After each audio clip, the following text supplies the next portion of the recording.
করা হচ্ছে কিনা দেখা যাক এবং অন্য প্রান্তেও কিন্তু আমরা লড়াই দেখতে পাচ্ছি।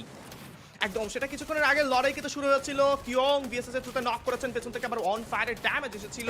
অন ফায়ার কে আমরা কিন্তু আসলে একটা ভালো কভার করতে দেখতে পেয়েছি, কাউন্টার স্ট্রাইকটা ছিল। তবে এইবার কিন্তু অল গেমার্স এ ঢুকেছেন Virtus pro versus vision system হওয়ার বদলে কিন্তু ফাইটটা বদলে গিয়েছে আরডিআই জুনিয়র। এবার কিন্তু অল গেমারদের সঙ্গে ভিশন সিস্টেমের আমরা কিন্তু একটা ফাইট দেখতে পারবো। ম্যাক্সি পুরো দমে আসলে টিম থেকে স্প্লিট আপ হয়ে রয়েছেন। তবে এইবার সাইডে কিন্তু আমরা লাইভ ফ্রম রিয়াদও দেখতে পাচ্ছি কি হচ্ছে সেইখানে ল্যান্ড টুর্নামেন্টের মধ্যে। তবে একটা মেল্টিং গ্রেনেড ছেড়ে দেওয়া হয়েছে, ব্যারোস হতে পারে তার তরফ থেকে একটা গোল্ডেন গ্রেনেড। তবে এখনো পর্যন্ত কোনো দলই কিন্তু ফায়ার প্রোভাইড শুরু করেনি। ডজ করেছেন সাইফা, নক বের করে ফেলবেন।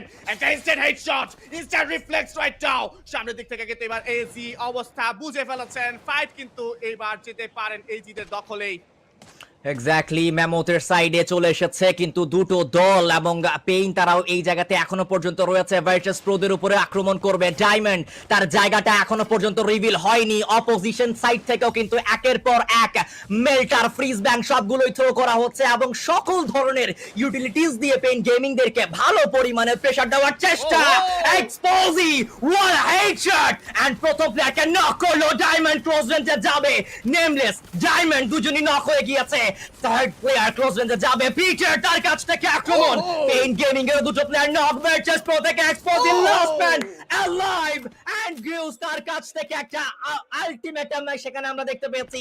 এন্ড শেষমেশ পেইন গেমিং তাদের কোনো প্রকার খেলোয়াড়কে হারায়নি, প্রত্যেকটা প্লেয়ারকে রিভাইভ করে ফেলেছে। সামনে থাকা ভার্চুয়াস প্রোদেরকে টোটালি এলিমিনেট করা হয়েছে। এই ম্যাচে সর্বপ্রথম দল হিসেবে ভার্চুয়াস প্রো তারা এলিমিনেট হয়েছে। ভার্চুয়াস প্রো জায়গাটা কিন্তু খুব ভালো ছিল, ড্রপ লোকেশন ছিল দ্য মেইজে। তবে সেই মেজ থেকে দ্য সাবে মেমোতে এসে কিন্তু তাদের অবস্থাটা বেশ ভালো হয়নি। এবার মেক্সিকে দেখতে পাচ্ছি ড্যামেজ করার চেষ্টা। তবে এই যে সাইফা, তার থেকে কিন্তু ভাই সাবধানে থাকতে হবে, কারণ কোন মুহূর্তে যে তোমার উপর লাল আসবে জানা যায় না। তবে এবার #11 ভিশন সিস্টেমদেরকে পুরো দমে কিন্তু শাটডাউন করে ফেলা হবে। আরো একটা টিমের বিদায়, আরো একটা শাটডাউনের আমরা কিন্তু আওয়াজ পেয়েছি আরডিআই জুনিয়র। তবে এইবার ভিশন সিস্টেম অবস্থান কিন্তু ভালো নয়, মোট 5টি পয়েন্ট পেয়েছেন গত দুটো ম্যাচ মিলিয়ে। এই ম্যাচেও যদি পয়েন্ট না গ্যাদার আপ করতে পারেন তাহলে সামনের ম্যাচেসগুলো কিন্তু আরো বেশি স্ট্রাগলিং হতে চলেছে। এক্স্যাক্টলি, অল গেমার্স গ্লোবাল তাদেরকে সেখানে দা মেজে আমরা দেখতে পাচ্ছিলাম এবং ওনারা এই মুহূর্তে নিজেদের রোটেশনে তারা ফোকাসড হচ্ছে।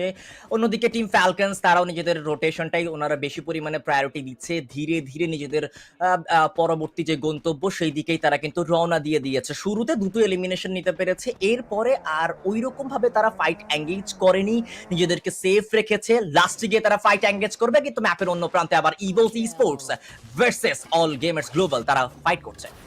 একদম রাশিয়া সেখানে আরো একটা ফিনিশ কিন্তু মেক করবেন, ব্যারোসকে ফিনিশ করতে দেখতে পাচ্ছি। এবার উড়াল দিয়েছেন সরাসরি লঞ্চ প্যাডের ব্যবহার।